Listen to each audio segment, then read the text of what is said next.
had some questions about a problem from the homework, which is 28.80, and it's dealing with RC circuits.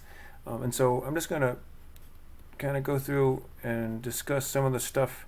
This is from lecture 18, which was, I think, one of the lectures we talked about RC circuits. And so there's sort of two cases that we'll be interested in RC circuits primarily.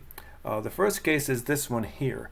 And this one here, so the basic setup is we have a battery, some kind of resistance, and the capacitor. And what we did is we went through and we set up our plus and minuses and stuff, and we went through and did Kirchoff's rule, Kirchoff's law for a loop. And got this equation here. Now, in this setup here, the idea is that we're starting off with no charge on the capacitor, and we end up with a bunch of charge on the capacitor. So in this case, we're charging up the capacitor.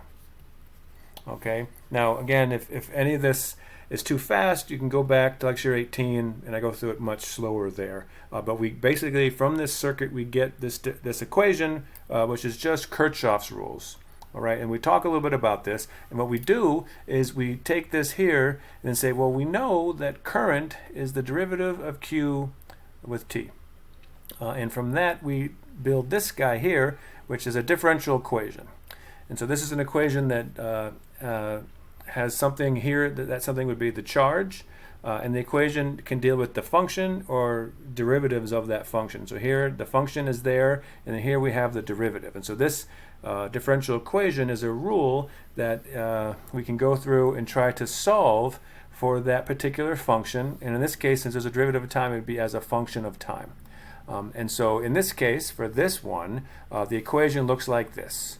Now, the important thing to remember is that this equation is for charging the capacitor. So there's two things we'll do. We'll charge it up, and then sometimes we'll discharge it. Now, if you have a circuit that we give you that basically looks like this, that's some sort of potential, a battery, and then some resistance and some capacitance, right? Maybe there's two resistors or something else, but if you can break it down into this here, this is sort of the simplest circuit for RC circuits. If you can do that, then you can use this equation. Okay, and that's really nice if you can do that, because then you don't have to go back and make your own differential equation, which is not the easiest thing in the world. Now, the other side, so we do a few clicker questions here, and we look at the equation. So I definitely, if this is a little too fast, please go back and look this over. And this is actually just to keep you updated.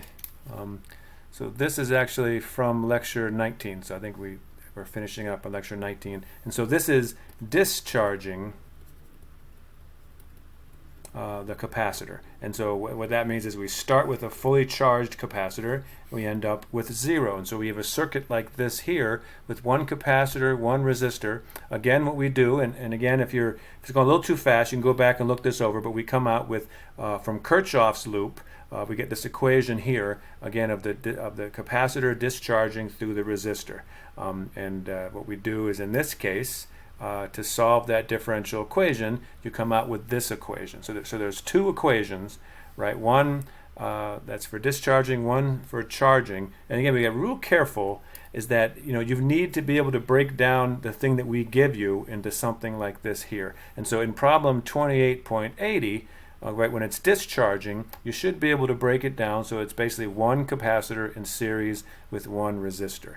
And whenever you can do that, if you can break it down to one capacitor, one resistor, and the capacitor is discharging, you can use this equation here, and it'll be what you want.